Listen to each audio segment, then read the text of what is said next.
Hey guys, and welcome to today's video. So I've got a interesting guest called Keith Hayden, and he has a website, keithhayden.net. He also has a Twitter, a podcast, and a book.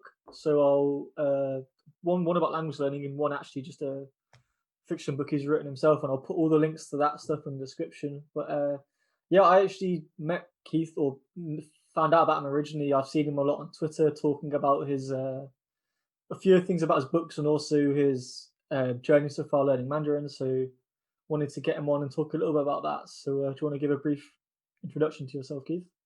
Sure. Thanks for having me on your channel, Luke. I appreciate what you do with language learning and just getting awareness out there. Yeah. So as for me, I guess my day job, how I Mhm. pay my bills, I'm a math teacher, high school math teacher. So yeah, especially doing it during COVID-19, all online, super challenging at times, but I like it. I've got some great kids. And then my kind of side job, my kind of passion project is writing. So I write, as you mentioned, I have one book, nonfiction. It's a language learning resource, The Tower of Babbling. And then I have another fiction book that is soon to be published next book, no, or next month. I'm sorry, I said next book. I'm talking about the next book I want to write. I'm already thinking about it. No, so it's next month. Serious and limnic, science fiction, military type with some fantasy elements. That's the that's the novel. So as far as language learning is concerned, yeah, I do publish occasionally on post occasionally on Twitter, Mandarin Chinese, and that's how we kind of connected through Mhm. Mandarin Chinese. I remember a couple of months ago, actually, I posted and I was like, yeah, I'm doing traditional and simplified characters at the same time, and you were like, what are you doing? What's going on? Are you crazy? And I guess I can go into more of that about that later if you want, but Yeah, yeah, yeah, cool. yeah. Essentially, I've been doing Chinese for about 2 years. Started learning about 2 years ago because my wife she spent a good portion of her childhood in Singapore, so they have to learn Mandarin Chinese, so she Mhm. knows a little bit. And so yeah, I wanted to kind of connect with her, connect with my family, with her family more, and yeah, that's where I'm at. Nice. So how did you first get into languages? Because I think you said briefly before we started the recording, you've started learning a bit of Spanish and did something with Yeah. Japanese before. So what got you interested in the first place? When I was a kid, I was really big into maps. I was just like, as you can see behind me, right? As Yeah, now, the I've maps are noticed. there. I got the map of the world, U.S., and there's a globe over there. So I just loved maps. So that's kind of what sparked my interest, like thinking outward, right? So originally, I'm from San Antonio, Texas, Right. pretty large city in the U.S. But it's not one where people like kind of want to leave. It's not considered like an international city. So I kind of grew up kind of like, hey, you kind of live here, born here, die here kind of mentality. So I was from a young age, I was never about that. So at first opportunity in high school to take a foreign language, I took French, and which was weird, of course, at the time because being from Texas near Mexico, Mhm. Spanish is kind of the secondary lingua franca. So yeah, French. I actually did okay in French class, like most people. My academic experience wasn't that great. I didn't get very good at French. I had a decent grade, but I couldn't speak it. Um, then I did well enough in French when I got to my college. I tested into Japanese, Oh, and wow. I took the French test, and then I tested into Japanese. Wait, so you did in college when you were studying there, you did French and Japanese when you were studying? Right. So I went to a military school, the United States Air Force Academy in Mhm. Colorado Springs, and there they make you take a language. So they give you a test to see what languages you already know. I of course chose French because I had taken that in high school, and then I did. It turns out I did so well in the French class that freshman year, day one, they gave me Japanese 131, and I was like, this must be a mistake. I took French, and they were like, oh well, we thought you could handle a tougher language. So That wasn't actually you choosing Japanese specifically. That was like, oh well, no, you've got a language on already. It's no, better than yep, most other people, so we'll give you Japanese because no one else, exactly. well, not many other people Yeah, want to study it. Well, yeah, yeah, that's actually exactly what quite happened. surprising because I think at least maybe it's probably just the area of the internet that I look at, but I always think that Japanese strikes me as one of the more popular languages for people to learn, especially now with younger people getting more involved in like Japanese games and manga and anime Oh and yeah, whatever else. Then I see for like sure. on Twitter, like Yeah. half the people I see are I saying, know. I feel like Japanese wins like the popular vote, right? For as far as people who want to learn it. And, a lot of my students, I think now, like 14, 15 years old, they love Mhm. anime. Like, it's just, I don't know, Japanese super popular. So, how long did you learn Japanese for then? I think you said you went to Japan for a bit and did like some immersion as well. Yeah. So I actually did a lot of time in Japan. So I went to Japan in college for the first time. It was probably my senior year. I did Mhm. an immersion in Ishikawa-ken on the west coast of Japan. And that was awesome. That was my first experience overseas. And it was only for a month. It was only 3 weeks. But then after I graduated, I ended up getting a minor in Japanese. Oh And wow, through the military, I was able to go back and live in Okinawa for 2 years. oh So that nice. was amazing. I traveled, I did Mount Fuji, ended up in northern Japan. I did about 6 weeks there for a temporary assignment. So yeah, I spent a lot of time in Japan. I know it pretty well. Nice. Well, I think I've heard Okinawa is in the blue zone as one of the places with the healthiest people on the planet. I Oh, think it's something heard like no the doubt. most like largest number of centurions anywhere in the world or something like that. Very Uh, true. Yeah. And it's just a lifestyle, right? Right. They do a lot of walking. They eat a lot of uh, greens. They just, mhm. and, the weather's usually pretty good down there. So, yeah, it's just they kind of have a very laid back Yeah. lifestyle. Although actually, I've heard that the health has got a bit worse ever since they started getting more McDonald's and stuff like that. Oh, yeah, that's true. Yeah. That's us. You know how we Yeah. do. That's the US influence in there. It's heavily US, and Okinawa is weird because it's Japanese, of course, but Mhm. it's very Chinese influence. They're influenced by us, the US. So it's just, yeah, Yeah, it's I think I heard when one of my one. I mean, this is a bit of a tangent, but when I was in Taiwan, one of my classmates was from Okinawa, and then she was saying that a lot of Okinawa people, like her parents, said they identify as not being Japanese, and so, apparently one time she went to go to like karaoke or something, and like yeah, was singing Japanese songs, and then her dad was like, "What are you doing? You're Okinawan," and whatever else. yeah. It's quite No, that's true. That surprising, sounds like but family. yeah. Hmm.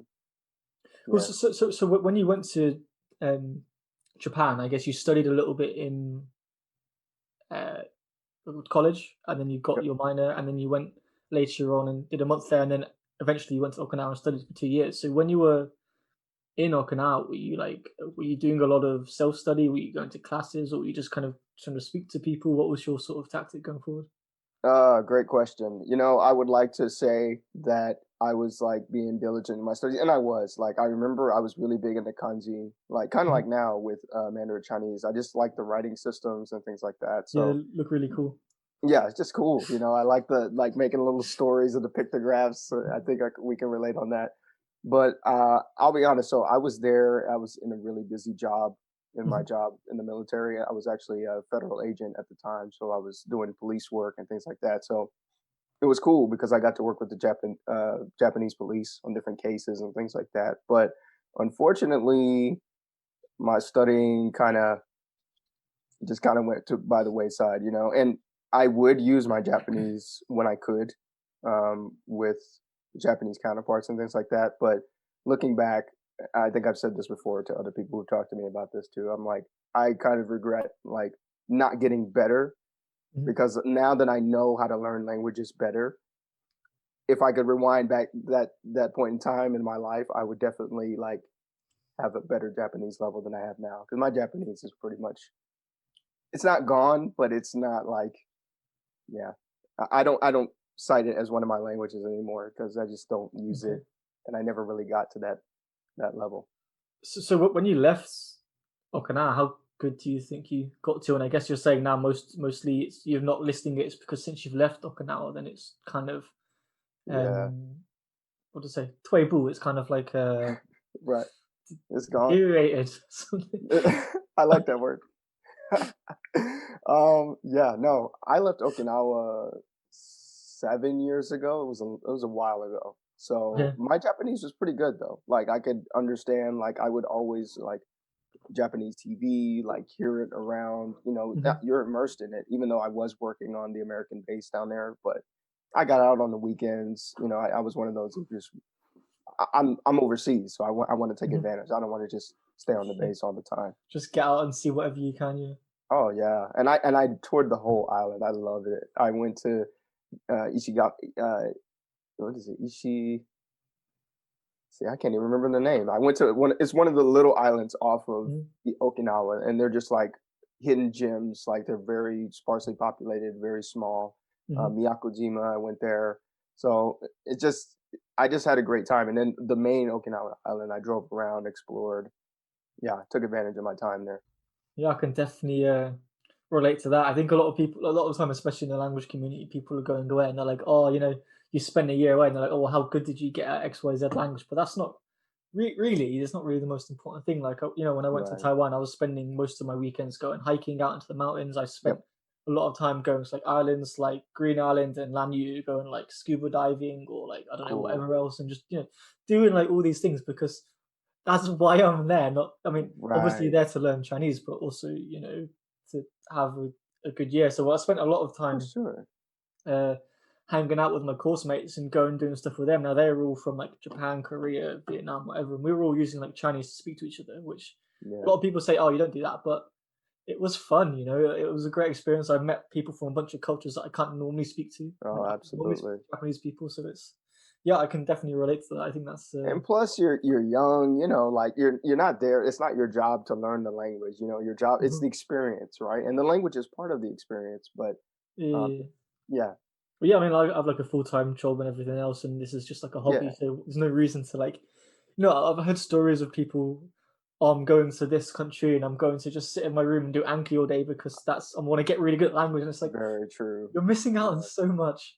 I know you miss out on It's like the real crazy. core experience, and that social, that socializing that you said, you're hanging out with your friends that are from Hmm. all over. That's what really cements the language when you're doing that. And for me, through Yeah, my work, able to use it with other Japanese counterparts whenever we work in cases together or whatever.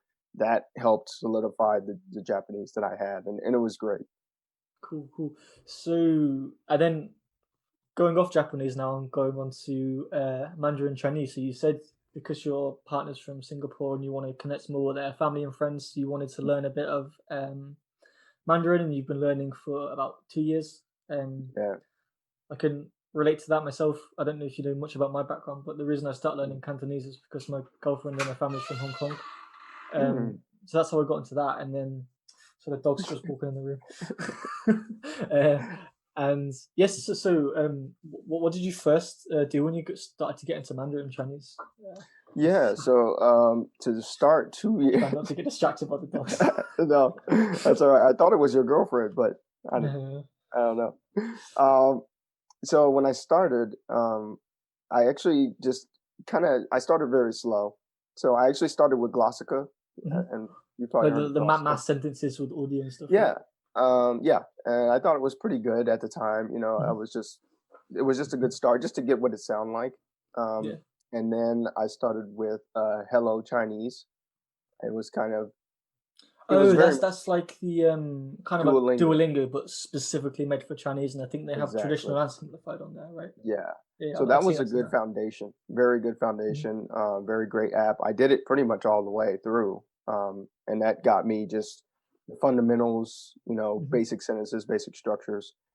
And then actually, I put it down for a couple of months, and then what really sparked it back up was 2 years ago, I think now.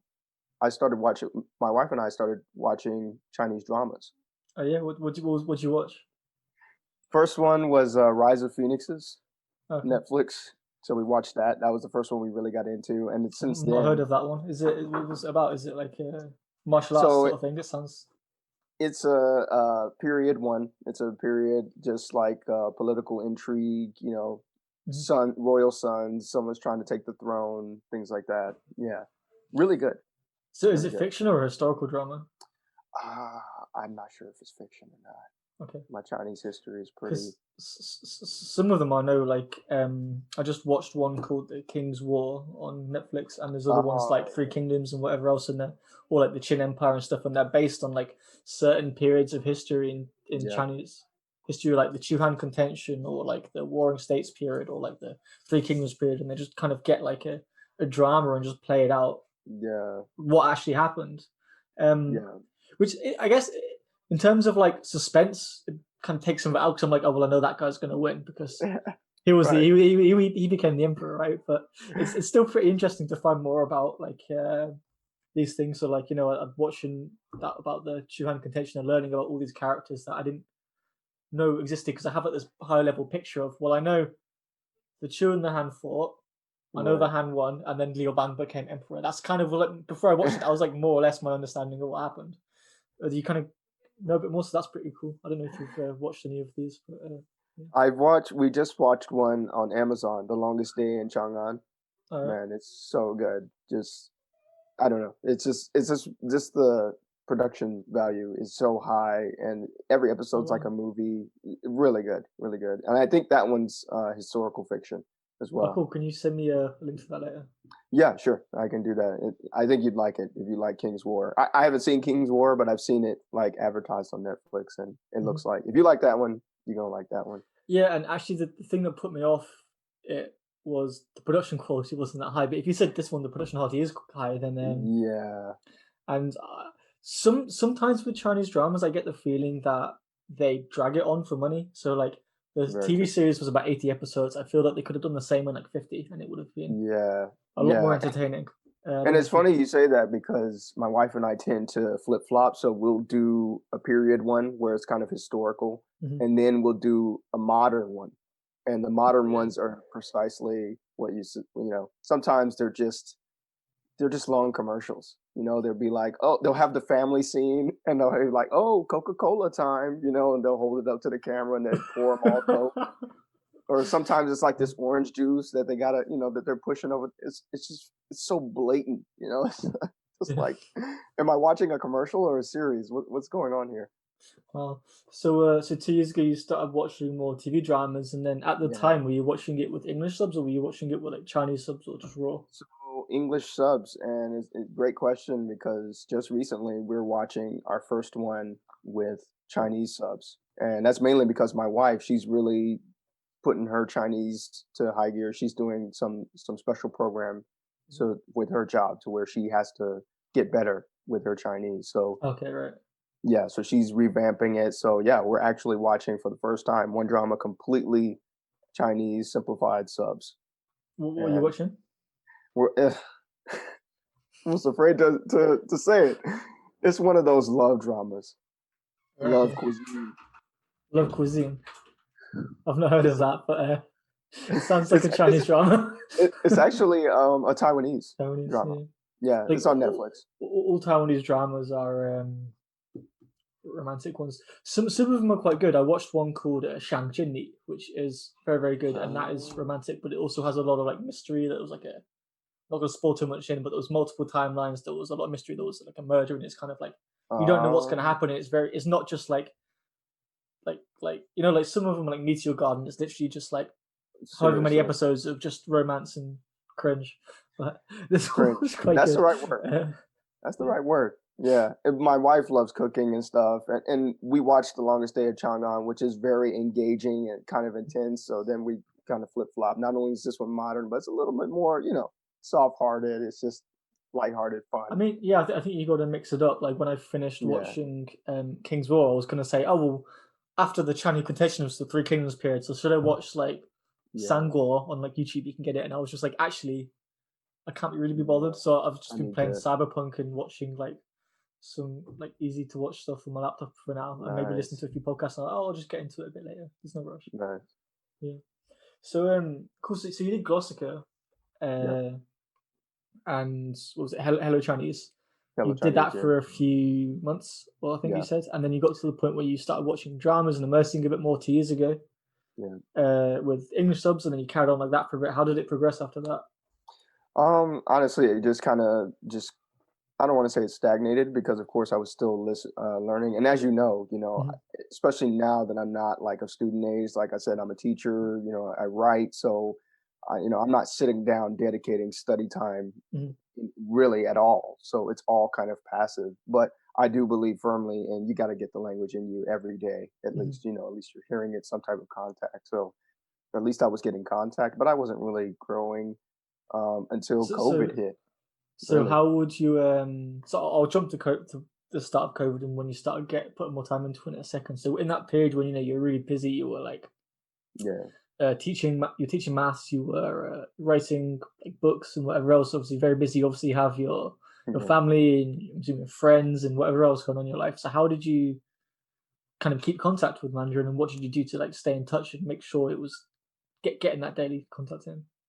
Yeah, so great question. So it's the Chinese dramas that was the main Mhm. contact, and then I was just like when I would do Hello Chinese, and well, Mhm. actually I went through a period after I finished the Hello Chinese when I was just kind of searching, and this is almost precisely why I wrote Mhm. my book because I didn't really know where to go next, Ah, okay. especially since a lot of tools they say, hey, once you learn this, you're fluent, you're good, and I knew that And then you I know complete the that's not tree the and you're case. not. Yeah. Exactly. Yeah. And you get disillusioned and you're like, well, where do I go now? I'm not a beginner, but I can't go read a Chinese book or Mhm. watch a Chinese show and really get anything out of it. Yeah. Well, that's the thing. Actually, I found is I found it more with Cantonese. I kind of more or less knew more how I like to learn by the time I got to Mandarin. But you kind of Right. feel like I've completed this beginner's course, I've completed this intermediate course.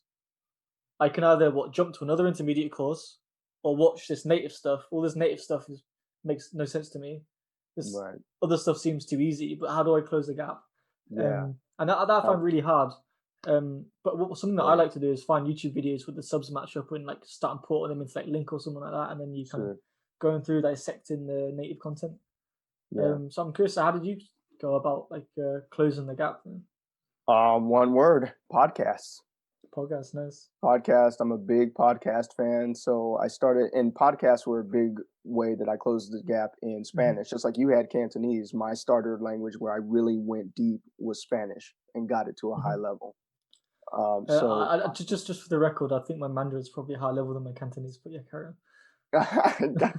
well, what I meant was in the language that you kind of cut your teeth. Like, how do I learn a Oh language right, yeah, yeah, like yeah, well? yeah. Like, I was how trying do to I? figure out a lot. Yeah, yeah, yeah. Yeah, I yeah, got and you. it was the Yeah. same with Spanish with me. It took me 3 4 years. It was 3 years really to get my Spanish to where, and I was spinning my wheels a long time with like Mhm. wasting my time listening to stuff, writing endless lists. I have like a ton of notebooks back here with just vocab words that didn't Mhm. work for me. So by the time I got to Mandarin, I was more or less knew what I wanted to do, and the podcast would kind of bridge the gap. So I found a few that were like meant towards more intermediate. It was all in Mandarin, but it was like learning podcast, so it was a little bit easier. You mean like podcasts all in Mandarin designed for Mandarin learners, or podcasts in Mandarin about the learning process? Designed for Mandarin learners. Okay, cool. Yeah, So, what would any in particular you'd recommend? yeah. Let me pull it up right here. Because I've started getting more into podcasts recently. Oh I've yeah, started looking at quite a lot, but I think most of mine are from Taiwan. I've got a few from different places. so Like, a few that I'm subscribed to. Speak Chinese naturally. mhm. That one's a good one. She's like very clear intonation. She's like a teacher. Okay, Um, There's Learn Mandarin Daily. This one, it's based out of here in the U.S. I think she's in New York, and it's very small. It's like short sentences, phrases. It's more like business Chinese or just like if you travel Chinese. But she covers like different topics, but they're very short episodes. nice. And and then there's another one, Learn Mandarin through stories. It's all in Chinese. So when you went to listen to these more, was it kind of like, did you make a time every day and think I'm gonna like sit down and listen to this, or was this kind of like you're busy, when I'm like driving somewhere or walking somewhere or Yeah. doing the dishes or whatever, you'd listen to it in the background, or Yep. how? The latter. Yeah. Mhm. Just while I'm doing things around the house. Yeah. I'm like I said, dedicated study time is a luxury that I usually Yeah. don't have these days. So it's mostly passive, like, yeah, when it comes to podcasts. Oh, cool. So, and then I guess you carried on listening to a lot of podcasts for a while. Oh, Yeah. actually, I forgot to ask about the Chinese characters. So I'm guessing because you studied Japanese before, you had a bit of a head start with that, I did. or quite a big head start with that, I guess. And then Yeah. jump into Mandarin. How did you go about learning that? I'm guessing because of. I know they teach probably a few hundred on Hello Chinese, probably. Is it? Or? Yeah, so I got a few from Hello Chinese, but really they didn't really go much into the characters. I think they had a few games, but it wasn't much. So I found Skritter and I was hesitant because it's expensive, right? yeah, it's expensive. It's pricey. Mm. And they're one of those I'm one of those people learners that, if I'm going to use the tool, I want to go all in. I don't Mhm. want this trial period. You only do 100 characters or something crazy like that. No, I want to get the whole thing. So I forked over the money and I started doing it. And because I found that for me, writing is a kinesthetic Uh-huh. activity. It helps it soak in so much easier. Yeah. And it was the fact that it's like spaced repetition that was really helpful. Yeah. So I guess just quickly going to explain what Skritter is in case no people haven't heard of it. Mhm. I've never used it myself, but the way I think it's basically just like an SRS app you download on your phone where you actually practice writing the character with your finger, and then it tells you whether it's right or not. So it's kind of like similar to Anki, but specifically built around learning how to write Right, Chinese characters. And I think it breaks right. it down into probably a order that makes it easier to learn. So for example, you'd Absolutely. probably learn like, I don't know, sun, then moon, then like clear or something, like Ming by the Ming, just because Right. you got Hmm. this, and this together. I'm assuming it's Hmm. kind of like that sort of order. And then does it have like pinyin or audio or anything as well? Yeah, so it has the opinion and the audio, and what they do is they divide their flashcards into I think Mm-hmm. there's four categories. They have the stroke, where you Mm-hmm. practice the stroke. They have or the tone. They have the two categories to where they give you the opinion and then they flip it to where they give you the characters and the opinion and the word. And then they Mm-hmm. have the writing aspect to where you write and they'll teach you the stroke order and everything. Oh, cool. So what you said, I mean, it sounded pretty accurate. What they also have are decks, and I'm using the HSK decks because I figured that was a good way to start. So I'm Mm-hmm. on HSK 4 Oh, now. nice. Yeah. Yeah, so I've gotten pretty far, but I can definitely tell, like when we're watching this Chinese drama, the love cuisine. I'm like, okay, I don't know those.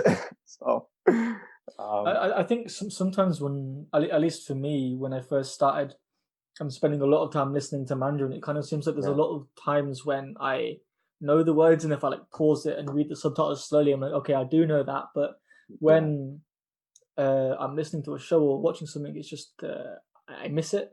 So it's just like, sure, and I think with Mandarin or Chinese languages in general, I think listening is really hard purely because, well, yeah, apart from the fact that there's tones that you have to listen to the right tones sometimes to understand what the word is, right, there's also all the sounds are very short, so it's just like yes, and there's yeah, lots of sounds that sound very similar.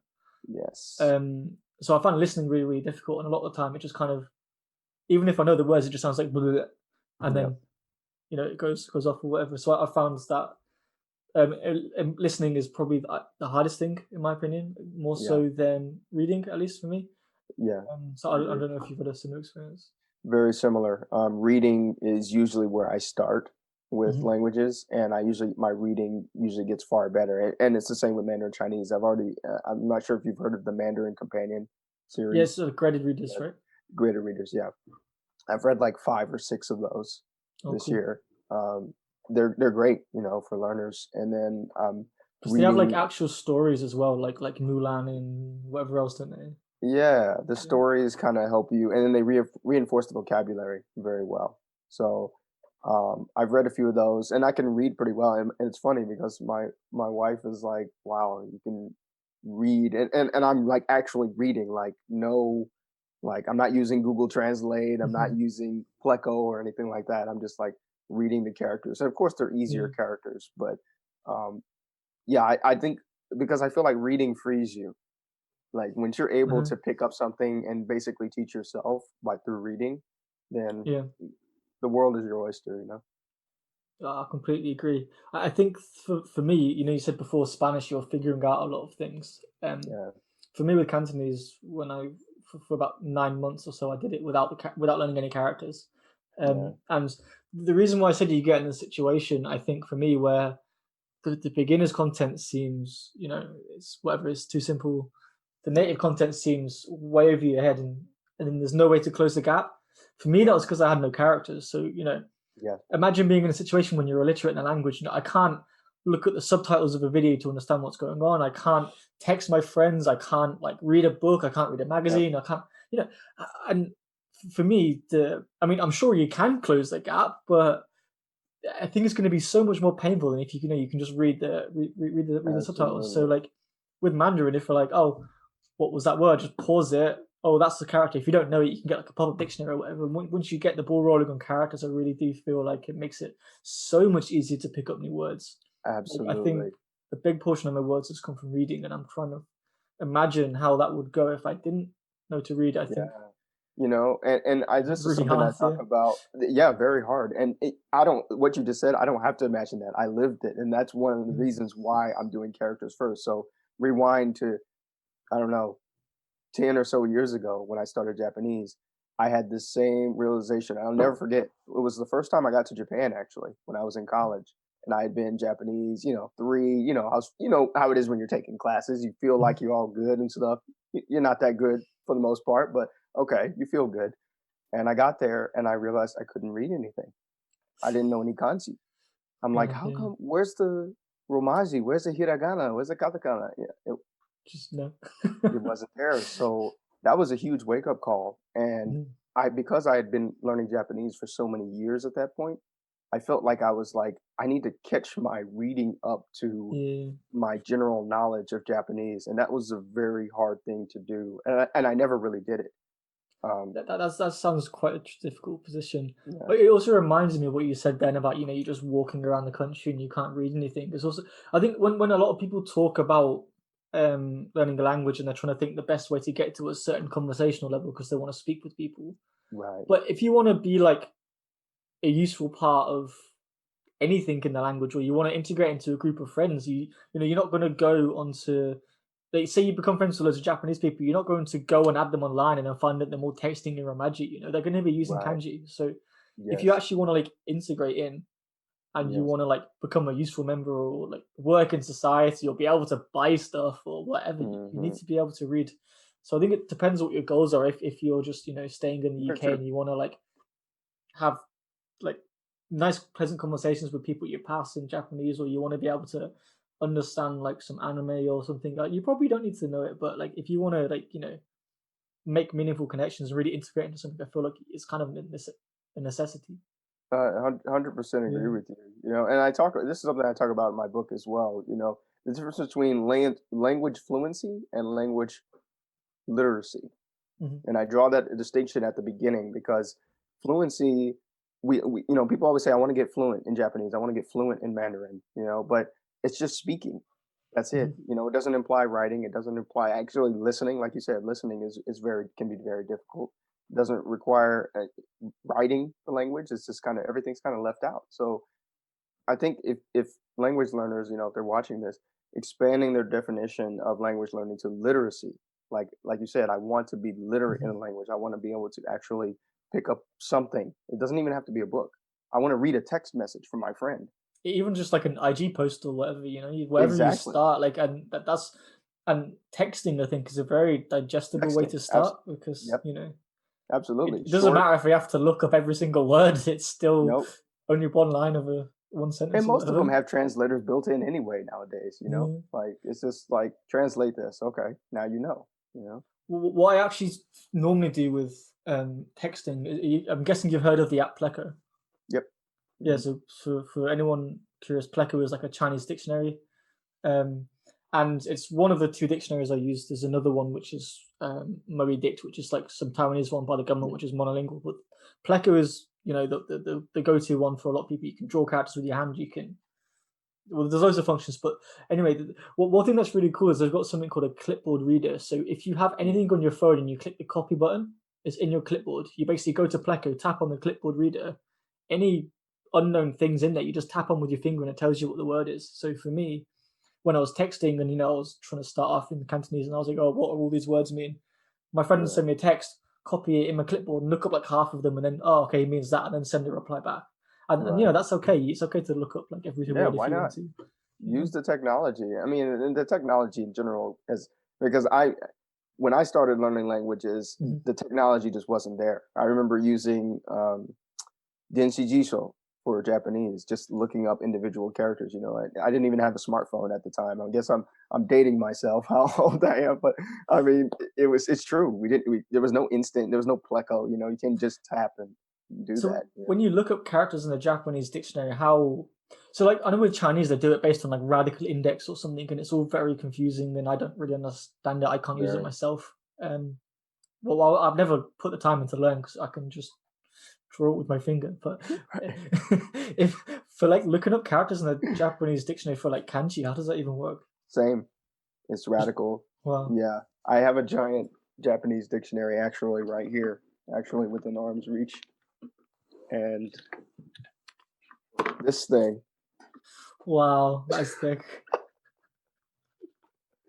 I don't even remember where I got it from, but it's insanity. Like I actually tried to use it maybe like a couple years ago, and It just sounds like painful. you need to honest. know a lot of Japanese before you even mess with this thing, right? And Yeah, I guess that's why people just stick with like graded readers or whatever else until they get up to a level when they can at least try the dictionary. yeah, for sure. It's pretty hardcore. I don't even know where I got it from. Anyway, I guess back to Mandarin. So you said since just gonna let my book out. I was looking at it. So you said at the start of lockdown or start of coronavirus and everything, you started spending a lot more time in Mandarin. So what sort of things did you start doing then? Yeah, so really stepped up the Chinese dramas.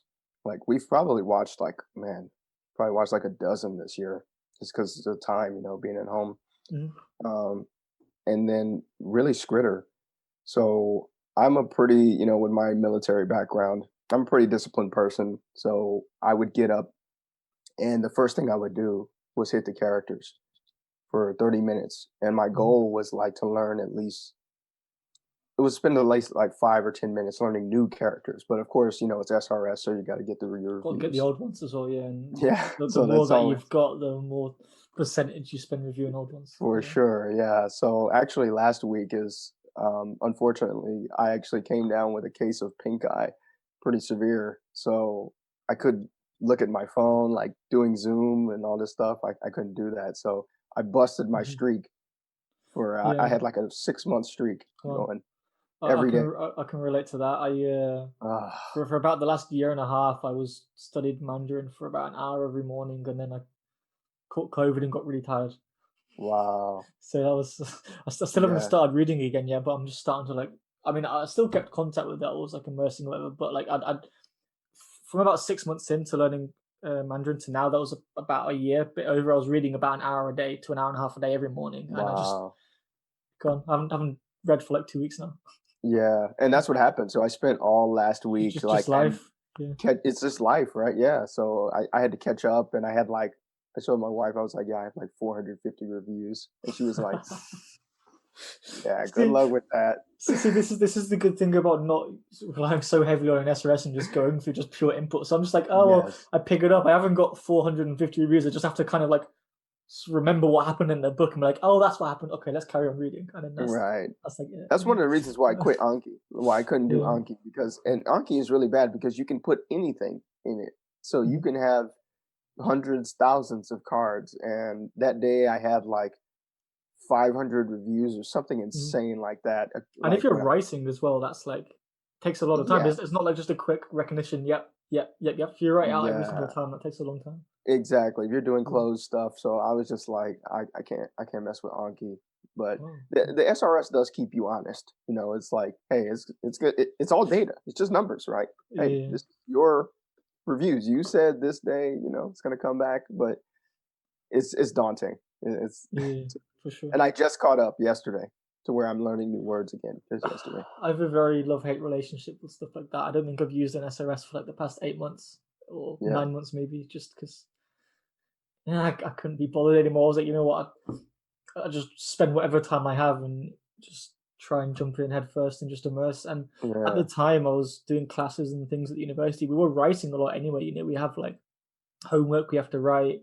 And then like eventually like in the last 3 months that were giving us like have different modules in the book about different topics. So one would be like sometimes someone would be about like freedom of speech or like bullfighting in Spain or whatever. They'd have like Sure. a topic and have like a two articles for and against it, like debating each side of it. You'd read Hmm. both, go through all the vocab, and then you'd get given uh for our test at the end of each lesson, you'd given like a news article related to the Yeah. topic or sort of related, and then the teacher would be like, right, here's a piece of paper, write your opinion about it, and you're like, oh, fucking hell. And a lot of the time you're there like, oh, I forgot this character. It's like, oh shit, how could I reword it for a character that I remember? And you just kind of just fucking fight through and be like, oh wait, that was that. I Right. was like, ah. It's just something that what your whole point is. It's like it just gets daunting with the SRS. Just Yeah.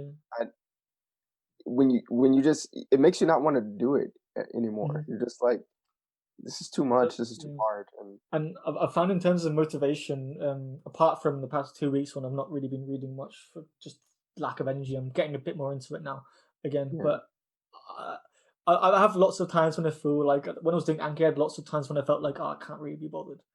But I don't really have a time when I'm like, oh, I can't really be bothered to watch this fun TV show, or I can't be bothered to right, play this video game. I can't be bothered to read this. sure, That tends to happen a lot less because I just find all those activities inherently fun. So yeah. then I just thought, well, why fight it?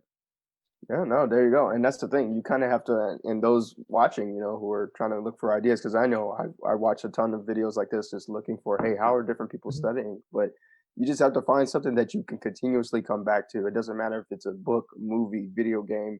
Yeah. If it is SRS, some people really like the SRS. They just like seeing the numbers shoot up. Mhm. Um, I don't know. You just kind of got to do your thing, whatever Yeah. works. Yeah. I found video games actually quite difficult. I Me think too. Yeah, I've probably tried. like, yeah. I think a lot of people when you tell people like, oh, I've read like a few like novels paperback in Chinese and got through fine. And now I'm playing Cyberpunk in Chinese, and I'm like, why is this so difficult? Well, there's Yeah, so much, it's so overwhelming, there's things everywhere. And I think it's also partly you have to take in information and action it and do something. And I'm just like, right. sometimes you have like the little bar timer going there, and you have like a few seconds to respond which thing you want. I'm like, ah, shit, this one. I don't, I don't, And I was I've like, done that. why is this so hard? And you wouldn't think from the perspective, if someone told me before I got into languages, actually playing a video game might be more difficult than reading a novel in Chinese, I'd be like, no, it wouldn't be. Don't be silly. But Yeah, yeah, I think it actually is, and I think so too. probably it's because I've read like spent over an hour reading every day for the past year. I haven't been, this is the first proper video game I'm playing in Chinese, so that's probably why. But just A yeah, I couple don't of know. months ago, beginning of COVID time, I tried playing Super Mario Odyssey in Mhm. Mandarin Chinese, and I could do it. I mean, my Chinese was still definitely Mm, lower than it is now, but I mean, even Mario Odyssey, Super Mario, like yeah, how hard could it be? There's a lot of dialogue and text in those yeah. games. There's a lot of jump here, do this, go over there, and you're like, Mhm. yeah, Even like stuff like Pokemon, like I played oh God, yeah. about half of Pokemon Black in Chinese, and there's a lot of creatures and a lot of Hmm. characters and things, and a lot of the names of Pokemon. Some of them can use quite obscure characters, and I'm just like, a lot of time I'm there like, I don't really need to know how to pronounce that name, do I? I'll just skip over it, whatever. Right. Yep. There you go. And yeah, you start making those calls, and yeah, it's just, yeah, I find video games, like you said, I never thought about that before, but yeah, Yeah, reading books and novels or graded readers, anything, is definitely because it's easier than linear as playing them. well. Games aren't linear, so Yeah. especially for like a big open world RPG like Cyberpunk, when they've got like a million character customization options, you've got loads of mods, loads of tech vocab, and I'm just there like, if you read a book, you literally just go there and just go like this Right. slowly. But then when you've got like this interactive world that's constantly changing that you've got to make decisions on, I'm like, damn, this is hard. Yeah, for sure. Cool. So anyway, on back off from the tangent. So how do No, you that's all plan right. to what do you plan to do with your Mandarin going forward from here? Um, just keep building up my vocabulary. I truly believe vocabulary is like it's crazy because you need to constantly be building it up Hmm. in order to have a greater understanding and just have more tools, right? You just have more Hmm. weapons in your tool belt to be able to use the language. So, like many people this year, because of COVID, my wife and I were supposed to go to Singapore and then go have our wedding ceremony in Bali.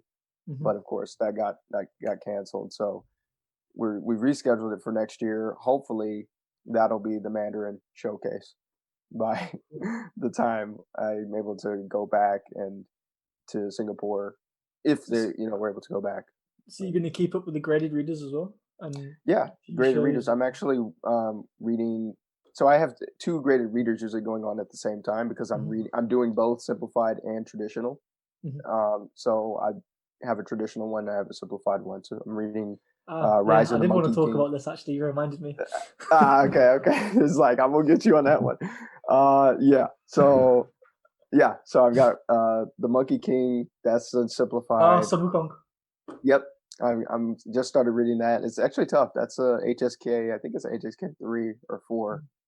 And then I'm Yeah, reading Journey to the Center of the Earth oh, and yeah, the I Great love Journey Reader. to the West and the whole story. It's Yeah, they have some mm. guy did a graded reader for like the whole thing. He has like a 10-book series or Oh something. wow, Yeah, I'm gonna have it's to check that out. I was planning. One of my big lofty goals in Mandarin is at some point. Cause I spoke to my teacher and I was like, oh, I found these, modern Mandarin versions of Journey to the West and like some of them kids books and blah blah blah. And she was just, and my teacher was like, because I've just started learning a bit of Wen Yin Wen, like the what's it called, like the classical Chinese, and right. my teacher was like, well, I think you should just. She was like, if it was me, I wouldn't read the changed ones because it changes the feeling with the book completely. I think you'd just be better Mm, off waiting and reading the thing. I'm just like, oh, okay. So right. something I want to do, but reading a 1,000-page book or a 500-page book and that is be way too Yeah, difficult for the moment. So yeah. for sure. Anyway, traditional and simplified characters. So why are you going through both at the same time? Okay. Yeah, so I started with just simplified, Mhm. and I actually did a lot of research. Well, not a lot, but I did more than nothing on finding out, what should I learn first, what's good. And everybody was like different, right? It just depends on what your goal is. Depends on Yep. what you're trying to consume, where you want to end up. Obviously you're trying to go mainland China, simplified characters, the way to go. You're trying to go Taiwan, Hong Kong, you better learn those traditional characters. If you go in But Hong Kong, you better learn Cantonese as well. right, right. So what I found was I was kind of interacting with both because I'm a big Mhm. fan of listening to music, and I found a lot of music was coming out of Taiwan, or Oh yeah. wherever it was coming out of. It was What's your in favorite band? Do you like Mayday? I listen mostly to like Chinese hip hop, Oh wow. like, Okay. and I can't even like name like a lot of artists, but I'm a big like YouTube music fan, so I just like I'll listen to different things. But yeah, so I found a lot of the stuff I was encountering early on was in traditional characters, but of course, a lot of the dramas we're watching is mostly in simplified. Mhm. So I was like, yo, you kind of need both. Yeah. So I was like, and here's how I justified it. Here's how I justified it. I basically was like, it's going to help me at least with the vocabulary, right? Because the words are the same. It's Mhm. just the characters are different. So I was like, if I'm getting both traditional and simplified, then I'm gonna learn the words that much faster because You're gonna get I'm more getting like repetition as well. Yeah. double repetition for each right. But I'm just doing the writing differently. And then once you do enough, as you probably know, once you do enough characters, you get to see like how certain radicals change from their simplified to the Mhm. traditional form, and vice versa. So it gets pretty easy after a while, but it's a lot slower, you know. Yeah, I think that's the last thing you said then is more or less sums up my stance on it. So Sure. I mean, I'm not. I guess it depends what your goals are. For me, like at the time, I'd already studied Cantonese for 2 years with traditional characters, and then going to study Mandarin in Taiwan with traditional characters. So for me, Mm, I just wanted to learn to comprehend traditional characters as quick as possible to right. function and buy food and read menus and whatever. Yeah. Um, and the quickest way to do that is obviously to just focus on the one thing, not to diverge your attention. Of course. Um, but the thing is, once you get really good in one, like if you get really good in traditional characters, I can get given something in simplified characters, and the degree of comfort is much lower. But I can make a lot of guesses, and I can you know some of the ones that look the most different tend to be quite common characters, Right.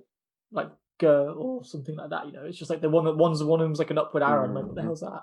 Yeah. Anyway, so a lot of the common ones tend to be different, but once you get the really common ones that are changing, really, a lot of them, instead of like all the strokes like that, it's just like one line or Right. something instead. There's Exactly. there's lots of things like that. So I think if you focus all your time on getting one up to a point where you can read and write quite well, or just read quite Yeah. well, to then learn how to read another one is not too difficult. And Guys, yeah. um, I understand where you're coming from the point where Hmm. um, everything's in different languages. So like sometimes you put on a show and it's got simplified or whatever. So for Right. example, now I'm playing Cyberpunk 2077 in Mandarin Chinese. I put the interface in traditional Chinese, but if you put the subtitles to traditional Chinese, it doesn't match up with the audio one to one, where it does if you put it as Oh, simplified, because they put it as like a Taiwanese version of wording I things. So see. what I've ended up getting is simplified subtitles and then traditional interface. Or like Uh, sometimes I watch a TV show online and just have it in simplified subtitles because that happened to be the website that I found for the show. So I don't, right.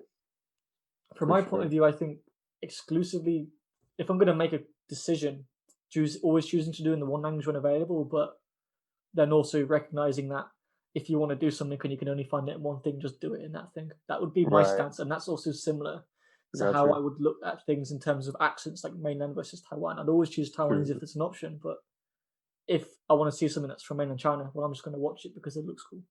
That's Yeah. kind of my stance on things. No, and I've got you, and I think I'm very much scarred by what I told you earlier. With that Mhm. moment in Japanese where I figured out I could not read anything, and I think I had that sooner with Chinese because I was like, it only took me a few months of doing Skritter Chinese to be like, maybe I want to do traditional too because I started playing. It's an older game, Sleeping Dogs. I don't know if you've heard of it. Mhm. I think it has quite a lot of Cantonese slang in. Yeah, ton of Mhm. Cantonese in it, and I started playing that, and I was like, this is all traditional characters. Like I can't Because it's read set any in of Hong this. Kong, right? It Some is, parts, yeah. yeah. hmm So I played that, and that's what really was okay. I want to start doing traditional as Huh. well, so I can because I had already encountered something that I can't understand because I only know this much simplified. Mhm. So, but like you said, to each his own. I I am usually in the camp. I'm usually with you as far as like when it comes to languages. Like there's a lot of people on Twitter, as you know, that are dabblers. They one week is Finnish, next week is Russian, next week is Mhm. Spanish. And you seem to be a purist. Like you are, like Mandarin Chinese. Like that's your main thing right now. I'm the same way. Like Mhm. if I'm trying to get good at a language, I don't want to dabble. So usually I'm laser focused on one language, one thing. But in this case, I'm like I mean, luckily I it's don't all have Chinese, like I guess. Yeah.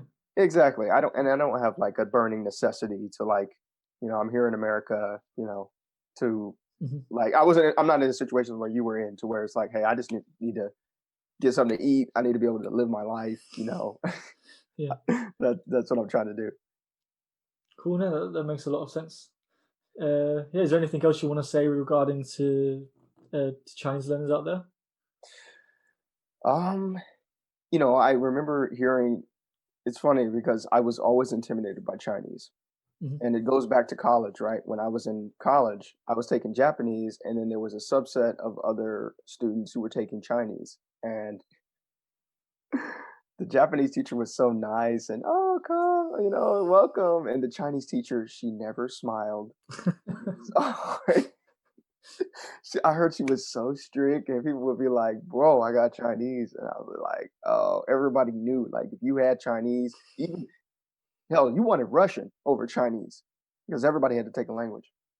So not only did I have that kind of impression of it that man, Chinese is going to be rough.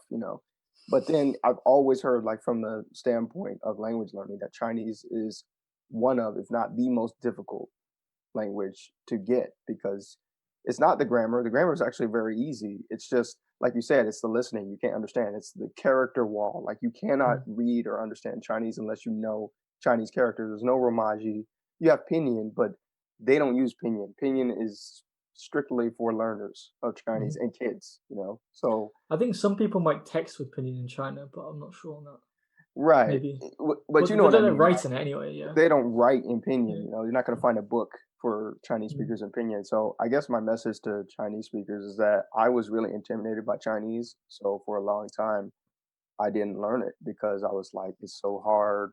The tones, especially when you're first Mhm. learning, you haven't been a beginner for a long time. I haven't been a beginner for a couple of years, but I know, like, I remember the tones are tough, like, I especially, still have problems with them now, to be honest. yeah, Yeah. pronouncing them, hearing them, understanding them, like the distinctions. Like Like you said, a lot of hearing them people, in fast speeds, like hearing the distinction in a fast speed conversation is very, very hard.